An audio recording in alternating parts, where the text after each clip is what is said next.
Murat kayıtta mısın? Merhaba arkadaşlar. Kolay gelsin.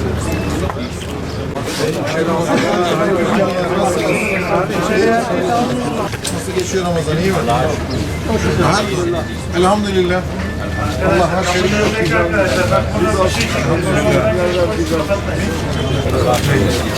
Evet arkadaşlar. Ne var ne yok? Keyifler nasıl? Hadi Ramazan, satışlar nasıl? Ramazan'da iftardan önce, iftardan sonra nasıl geçiyor? Güzel bir İftardan önce biraz daha, sonra mı artıyor? yani iftardan önce biraz daha Öyle mi? iftardan sonra biraz daha fazla. Bakalım şimdi. Dibek kahvesi de buranın meşhur. Bize de alsak satar mısınız? Var mı yani? Hangisinden? Sakızlıdan mı, normalden mi? Sakızlı'da da var, normalinde de var. Birer kutu alalım ya şimdi. Mardin'e geldik de Dibek kahvesi almadık olmaz. Şimdi hanım bize sorar. Ha? Devam et. Ya fark etmez. Bunlar bizdendir hocam. Yok. Neyse. Kesinlikle bizdendir. Madem sen geliyorsun. Evet. Nedir şimdi? Nedir borcumuz? Borcunuz ödendi. Hayır olmaz. Olmaz ya. Sayın Valim. Hayda, Mardin'e geldik, hesap edip dediler. Bir daha gelelim diye. Öyle mi? Hadi bakalım. Hanımefendiyle gelip kabul etmiyorlar. Hadi Allah bereket versin. Çalışıyordum. Bir kız kaçırdım 10 yıl önce.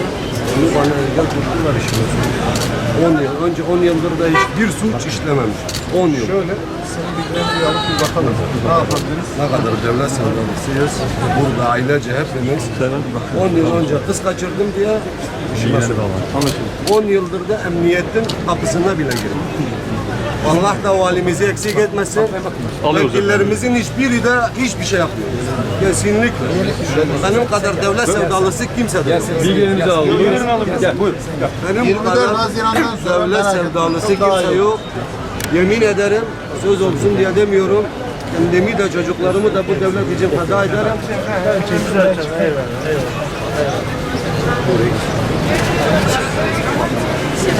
Sakin sakin yavaş yavaş. Herkes çekiniyor bak, siz de çekiniyorsunuz ama izdiham yaratmıyor.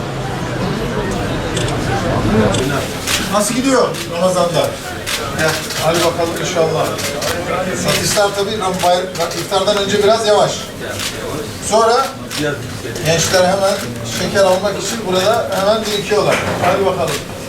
İnşallah. Oo, arkada arkadaşlar var. Selamünaleyküm. Selam, hoş geldiniz. Kusura bakmayın. Ya gel. Ne var ne yok? İşler güçler nasıl? Satışlar nasıl? İyi mi? Geçen Ramazan mı, bu Ramazan mı? Yani geçen Ramazan biraz daha iyiydi sanki. الله يجزيكم على اعلانكم يا محمد. Maşallah. الله يوفقكم بجاه النبي. Tayyip Erdoğan'ın selamını getirin. ان شاء الله ان شاء الله ان شاء الله الله يوفقكم ويوفق حكومتكم بجاه النبي. عليه الصلاه والسلام على رسول الله. Kolay gelsin. Hayırlı Ramazanlar. Ne var ne yok? Bu yakışıklının saçlarını şekilden yeni bir şekilde, öyle mi? Hadi bakalım, saatler olsun. Saatler olsun. Ne var ne yok? Nasıl gidiyor işler güçler? İyi mi? Nasıl tıraşlar? Biraz bayrama doğru biraz artacak herhalde. Öyle mi? Öyle mi? Maşallah. İyi iş. Biz geldik diye biraz büyüdük. Allah bereket versin. Hayırlı kazançlar diliyorum. Hayırlı Ramazanlar. لا واشهد بخير. من استغفر يا اخوي.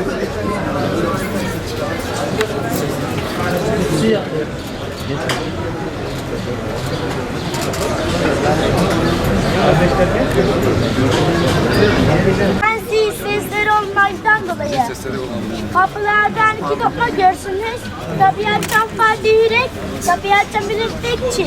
Biz de bu derebeli kadar okullaştığımızı çıkarıyoruz.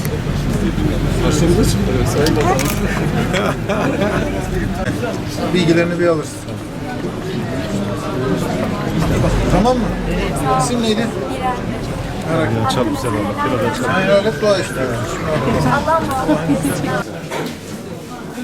Hayırlı Ramazanlar. Ne var ne yok? İyi misiniz? İşler güçler nasıl? Anladın mı? Yeter ki biz dik duralım inşallah. Nasıl turistler yabancı geliyor gidiyor. Eskiye göre iyidir, 2 yıla göre daha Onu soracağım. Ha, bak. Ben sormadan cevap veriyorum. Yani 2 yıla göre bu sene daha mı iyi? iyi. Öyle mi? Biraz daha bir hareketlenmeye başladı mı?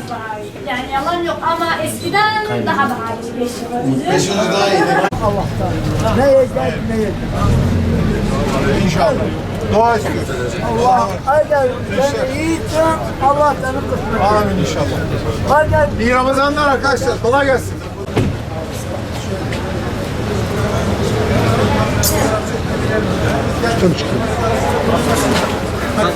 Çok az kişi gelsin.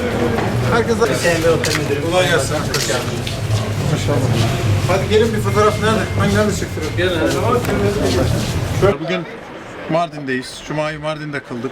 Cuma namazımızı kıldıktan sonra bir esnaf ziyareti yapalım dedik. Sizler de eşlik ettiniz. Hakikaten elhamdülillah. Bugün Mardin'i çok huzurlu, mutlu, havada gerçi bugün ayrı bir güzel. Çok sıcak yapmamış bu sene. Bugün ama hakikaten güneşin de yoğun bir şekilde bastırmasıyla çok güzel bir hava bulduk.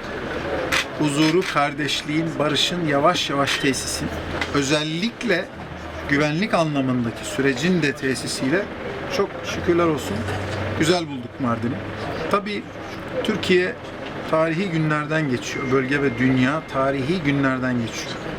Bu sürecin en önemli noktalarından bir tanesi tabii 24 Haziran. Tabii 24 Haziran'a da giderken ülkemizin, toplumumuzun dört bir yanından bu sürecin nasıl okunduğunu yerinde müşahede edip insanımıza dokunarak bu süreci inşallah yönetmeye gayret ediyoruz. İşte bugün Mardin ülkemizin dünyanın en güzel şehirlerinden bir tanesi. Özellikle son 2 yılda artan bu hareketlilik, bu huzur ortamıyla turizm açısından, ekonomik canlanma açısından çok iyi bir mesafe kat etmiş. İşte demin gördünüz Amerika'dan, Teksas'tan, New York'tan, dünyanın dört bir tarafından turistlerle karşılaştık. Muhabbet ettik, hasbihal ettik. Özellikle son 2 yılda yapılan yoğun yatırımlarla, tesis edilen ortamla birlikte bu canlanmayı görüyoruz. Tabii esnafımızla da bu iletişimdeyiz ama ben onlara da onu söyledim. Bu daha başlangıç. Geçen yıl bu yıldan önümüzdeki yılda bu yıl itibariyle çok daha iyi bir yılın olacağı bir süreç. Her geçen gün. Ve bu sürecin miladı da inşallah 24 Haziran ve sonrası olacak. 24 Haziran'dan sonra sadece güvenlik anlamında değil, sadece barış ve huzur anlamında değil, ekonomi, istihdam, yatırım anlamında da bu bölge, Mardin başta olmak üzere, Diyarbakır, Siirt, Van, Hakkari, Şırnak, tüm bu coğrafyamız, dünyanın en güzel beldeleri burada, yöreleri burada, şehirleri, merkezleri burada. Allah'ın izniyle çok daha güzel ve ümitli ve umutlu günlerin geldiği bir döneme şahitlik edeceğiz. Cenab-ı Allah ülkemizin birliğini ve beraberliğini daim kılsın.